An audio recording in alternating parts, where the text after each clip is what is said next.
الحمد للہ رب العالمین والصلاة والسلام علی سید الانبیاء والمرسلین وعلی آلہ وصحبہ اجمعین، اما بعد فاعوذ باللہ من الشیطان الرجیم، بسم اللہ الرحمن الرحیم۔ الصلاۃ والسلام علیک یا رسول اللہ وعلی آلک واصحابک یا حبیب اللہ صلی اللہ تعالی علیہ وآلہ وسلم۔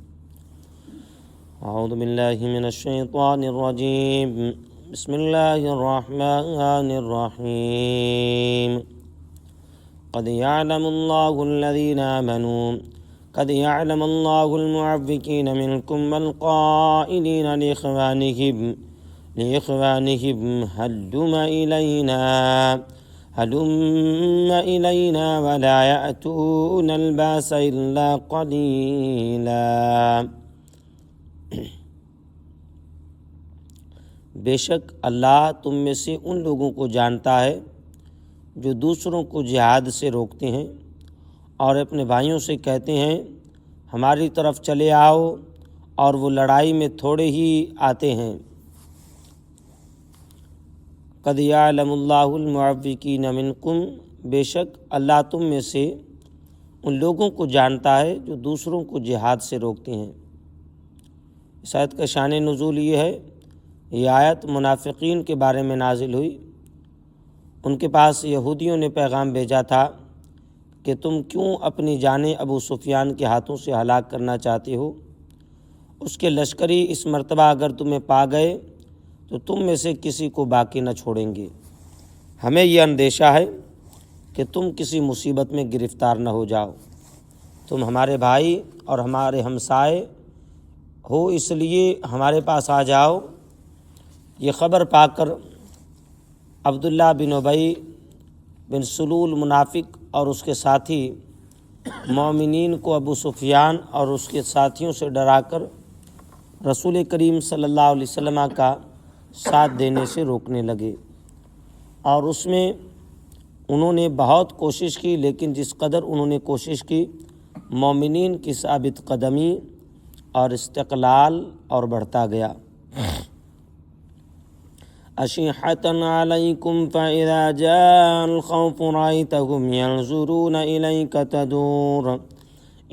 تدور أعينهم كالذي يغشى عليه من الموت فإذا ذهب الخوف سلقوكم بألسنة حداد أشحة على الخير أولئك لم يؤمنوا فأحبط الله أعمالهم وكان ذلك على الله يسيرا۔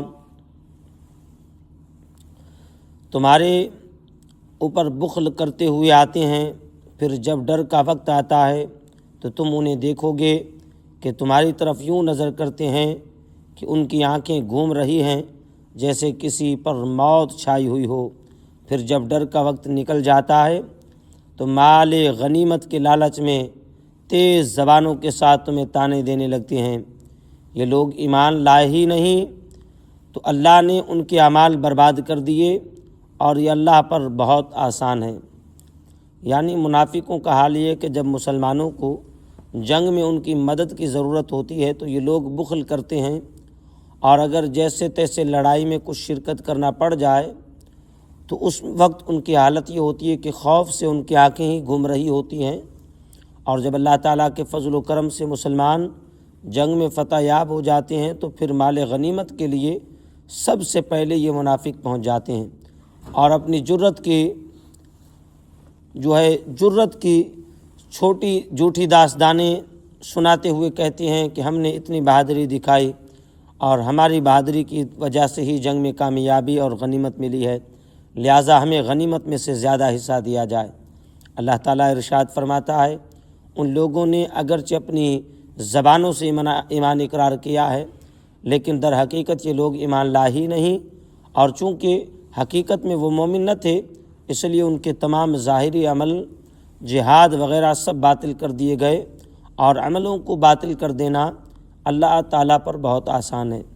اس سے معلوم ہوا کہ وقت پر ساتھ نہ دینا اور زبان سے محبت کا دعویٰ کرنا منافقوں کا کام ہے، چونکہ مومن کی شان یہ ہے کہ وہ ہر مشکل وقت میں اپنے مسلمان بھائی کا ساتھ دیتا ہے، اور زبانی دعویٰ کرنے کے بجائے عملی مظاہرہ زیادہ کرتا ہے۔